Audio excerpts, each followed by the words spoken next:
All right, good afternoon, everyone.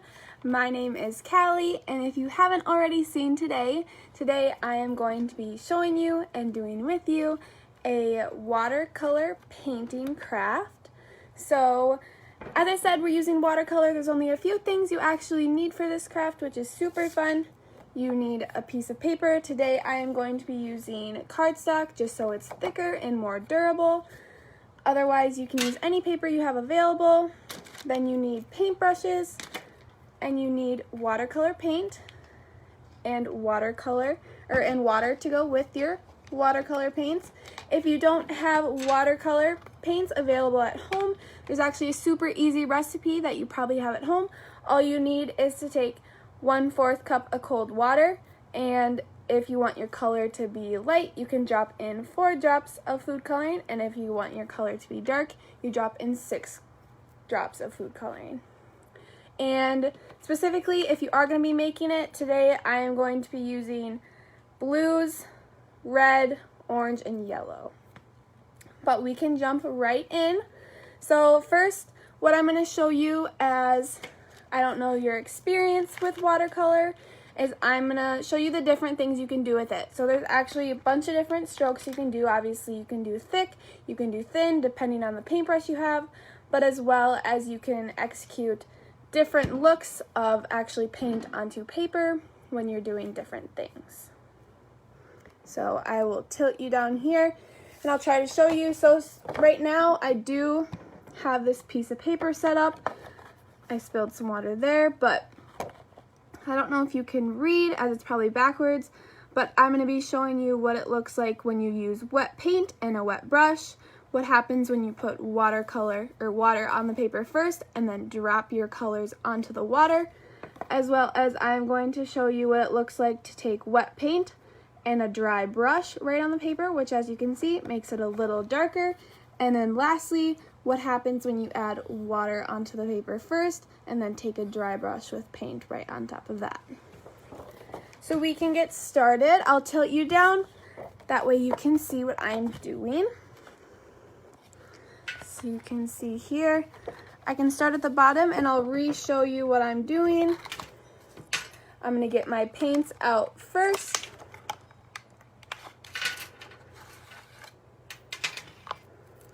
We'll set them right here. And then you can get out any size brush you want. All right. So as I said before, this first one up here is wet paint and a wet brush. So I'm going to take my water, dip my paintbrush in there, and then I'll choose a color. I already have it in red down here, so I will do it in, how about we do it in blue, just so you can see. So I'm getting that paint wet, gonna get my brush a little bit more wet, get that paint wet again, and I'll show you what this looks like as we apply it to the paper. So as you can see, just like my red here, it kind of leaves a transparent look, just like that. Next, I will be showing you what it looks like when we add water down. I'm just going to take my phone and I'm going to actually flip you so you can see exactly what I'm doing. All right. So as you can see, wet paint and wet brush, it makes that kind of transparent look. Next, we'll be taking our paintbrush and we'll actually get our paper wet first, and then we will take our paint and go right over the top of that. So as you can see here, I'm just gonna make sure that's all clean, and then I'm gonna go right in and get our paper wet. I'm going to do a little bit more.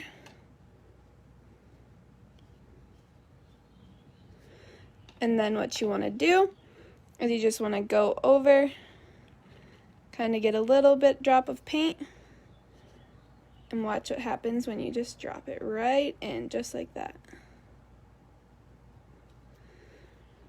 So it definitely creates a different look than the wet paint to wet brush down here.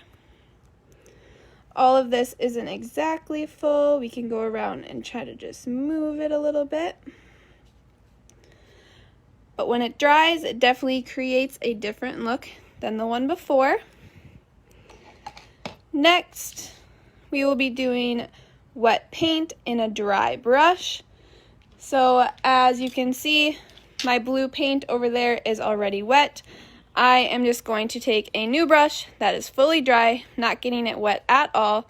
We're going to dip right into the blue, get enough on there, and we will just draw a line. I'm going to go back and grab some more,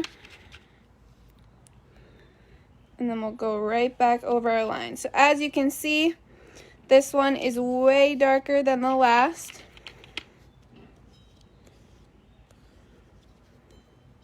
So these first two give a very transparent. This one kind of makes it, you can definitely see the different pattern, and this one is way darker. And then lastly, we're going to do water on the paper first, and then we are going to add paint with a dry brush. So I'm just going to set our dry brush to the side. I'll get our another brush, make sure it's wet. We'll go right above it right here. So I'm just getting this paper wet.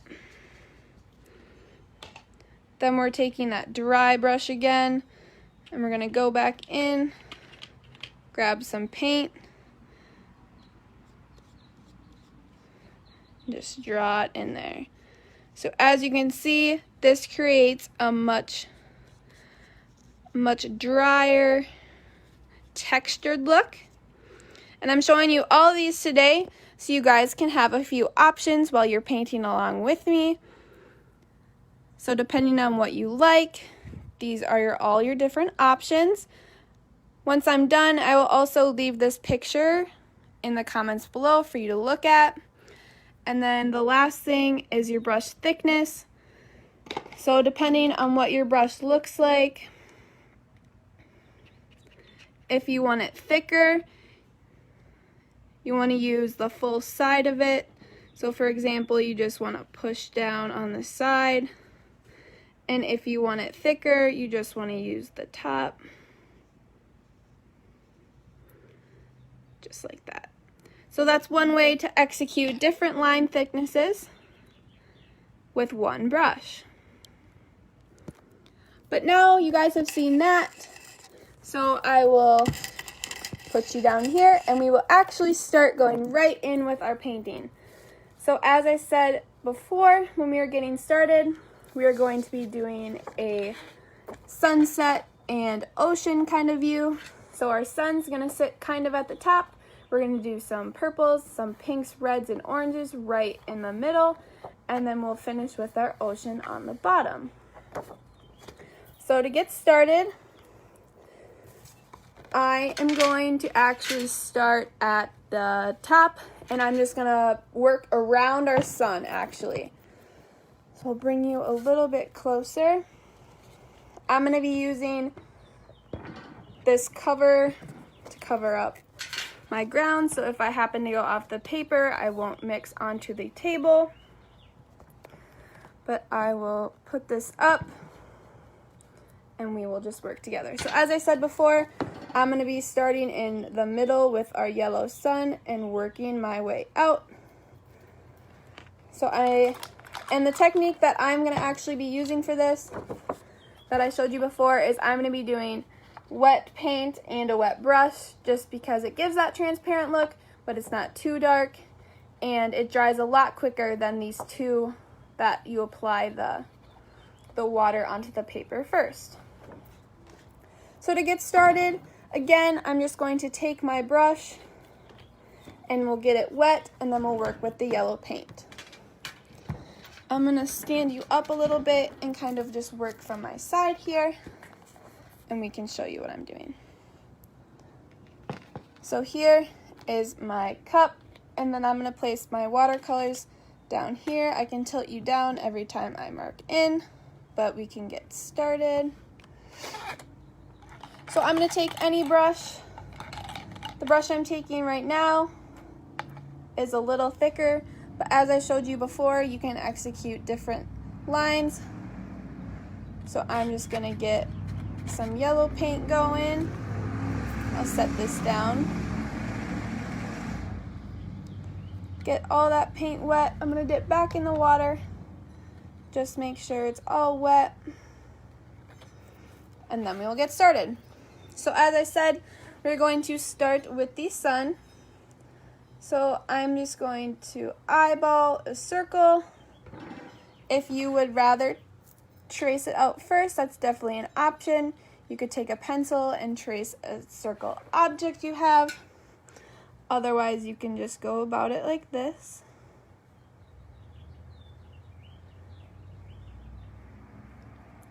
So as you can see, I just drew my sun right in the center. And then what I'm going to do is I'm just going to work our way around that. So I'm just going to do a few lines of yellow right around the circle. I'll do one right there. And this is kind of however you want to do it. I'll make kind of a little mountain shape down there. With any project, you can make it unique to your own. So you can add these strokes in different colors wherever you want it. You just want to focus with the sunset. We're going to be working from our warm colors, which is yellow, orange, and red, down to the ocean colors, which are just blue on the bottom. But that is all I'm going to be using for red right now, or for yellow right now. So I'm going to clean off our brush. I'm just going to use the same brush the entire time to make it a little bit easier. I'll just clean it, and now we're going to go in with the orange. So I'll just get that wet. We'll go back one more time with our water. Get that wet. All right. So again, we're just going to go in wherever we want, and we're going to draw in some squiggly lines. Just like that. So there's one. And I'm going to try my best not to have our lines touching, but if that happens, that is all right. So I'm just going in with kind of different shapes and different lines. As you can see, I kind of did a V shape there. Just to add a little bit of variety, you can use just the top of your brush to get a thinner line. We'll do that right here. So you can just squeeze that in there like that. We'll do one more down here. So now we're going to work in our red after this. For this, you don't have to go in any order. I'm just going to clean off my brush again, and then we'll go in with red. As I've been doing, we're just going to get the red a little wet, go back in with some more water.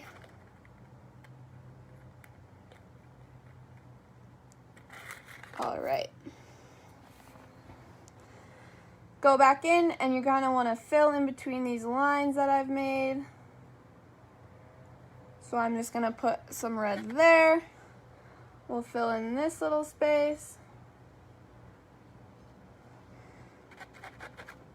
So as I didn't leave much space, these are actually going to be a little bit thinner of lines.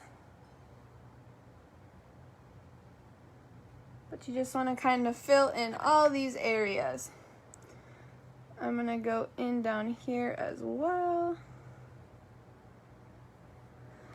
I'm going to work my way up a little bit, which I haven't done.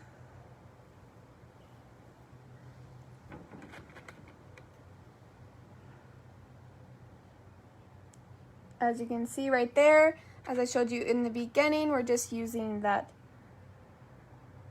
top of the brush to execute the smaller stroke. And then, as I said at the beginning, the top half of this is going to be purple. So I'm going to wash my brush, and then we will dip into the purple.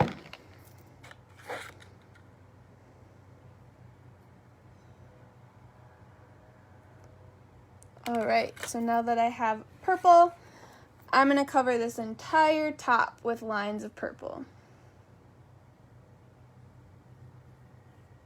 So just like any sunset you'd see outside, it has a variety of colors. So if you decide you want to do your sunset in different color order, that is all up to you.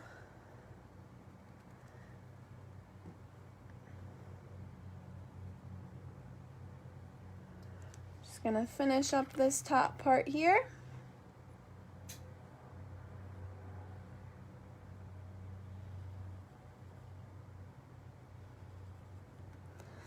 Just like that.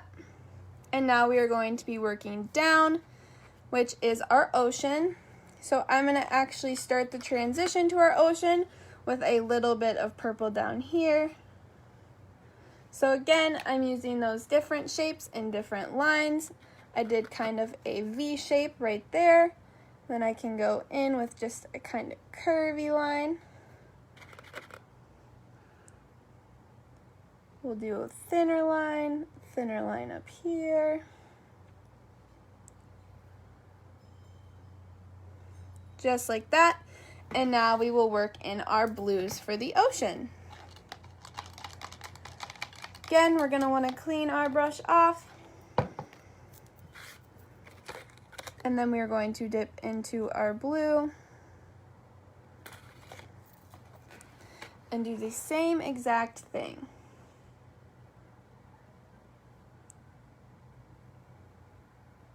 So the ocean part is definitely where more movement can come in.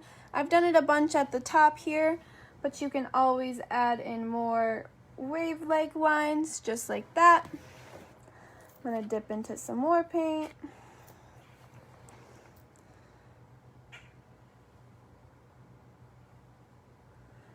As you can see, the longer I use the brush with the paint, the lighter the strokes get. We'll dip in again.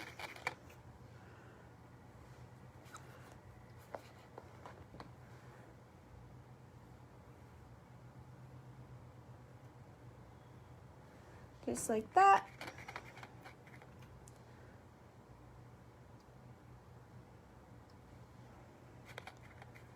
And we'll just keep creating those lines all the way until our page is full.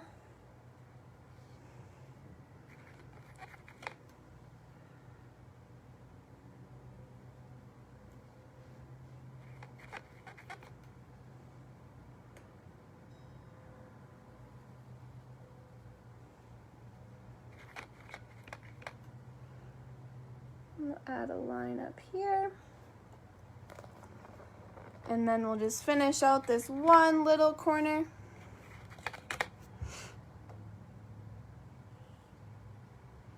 With some small little lines.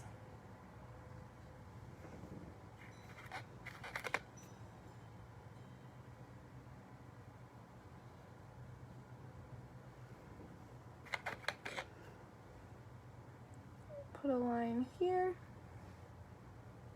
And we'll just finish out this corner with some paint. So as you can see, as we slowly went down with our lines, it created this sunset effect. So as you can see at the top, we started with our purple and we worked our way down. The last thing I am going to do is I want to make our sun a little bit darker. So I let that yellow dry on there.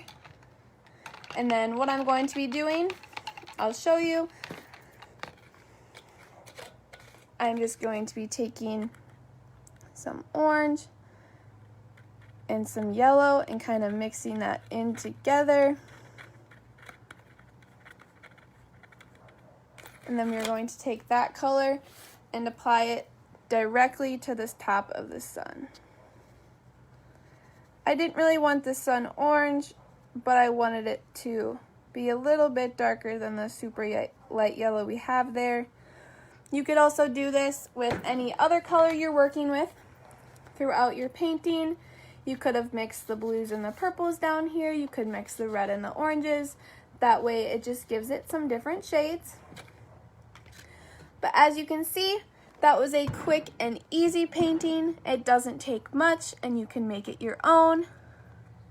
But this is how mine turned out. Again, remember as you're doing this, all the different types of strokes you can work with. Remember how to make thin strokes, remember how to make thick strokes. But that is all I have for you today. I hope you guys enjoyed watching. I had a lot of fun, and if you guys end up making this yourself, I would love for you to comment your pictures in the comments below, and it would be great to see what you guys create as well. I hope you guys have a great day. Bye-bye.